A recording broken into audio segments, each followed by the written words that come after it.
Hey everyone, Mike here. Starlink roaming, or portability, is going through some big changes. I want to thank Brilliant for sponsoring this video. More on them shortly. But first, I've got 3 major updates to share with you on portability. First, Starlink roaming, or portability, is here to stay, but it's no longer free. Portability has been official in Starlink's terms of service for a few months now, but earlier this month, SpaceX announced that they're going to start charging $25 per month for US users to roam outside of their registered service address cell. The rate varies a bit in other countries, but around the same amount depending on your currency. Also new is that SpaceX has confirmed that you can now roam outside your home country, but only within your continent. Now, we've actually had examples of people roaming outside the country for a little while now, and it's worked. But hearing that officially from Starlink is a nice improvement. There are some limits there, like there's a 2-month limit on how long you can be in another country before they'll want you to officially move your service address into that country. I'm guessing that's to prevent long-term sort of currency arbitrage, buying Starlink in a cheaper area but then using it in a more expensive area, rather than because of any kind of technical requirements, but I'm not 100%, that's speculation.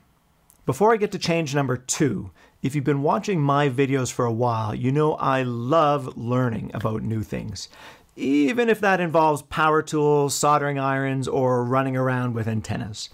And that's why I'm so thrilled about this video's sponsor, Brilliant.org. Brilliant is designed for interactive learning, so you can learn about math, science, or computers without the need for power tools. Interactive learning is 6 times more effective than just watching a video. I'm working on some videos covering Starship and the massive change Starship will have on the space industry. I know a lot about electronics and communications, but I'm no expert on rockets or orbital dynamics.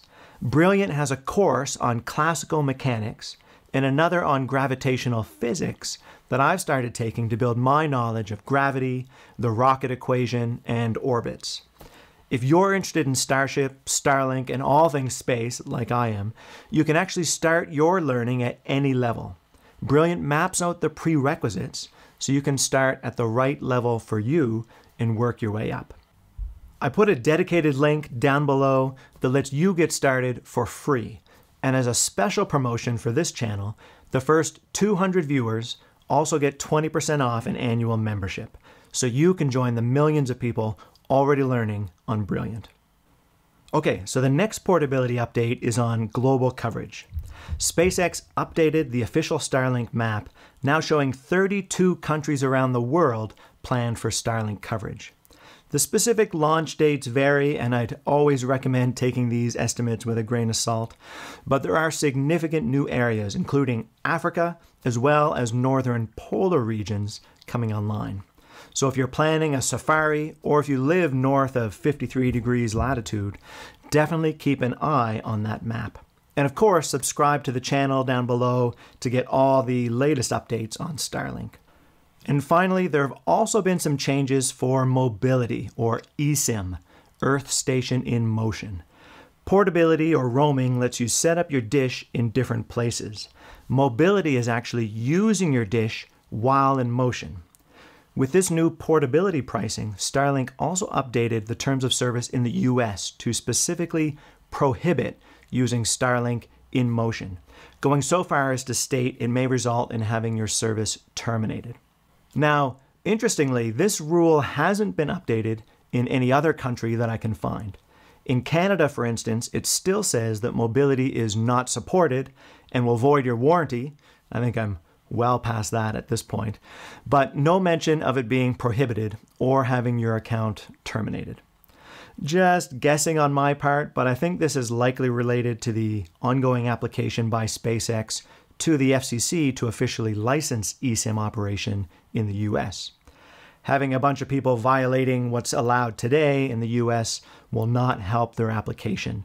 And competitors like Viasat, Dish, and Amazon Kuiper love to file objections over things like this.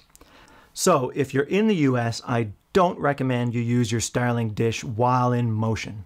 You might get your account terminated, and you might disrupt SpaceX's license application to support mobility legally. If you're not in the US, well, use your own judgment, but be aware that you will void your warranty.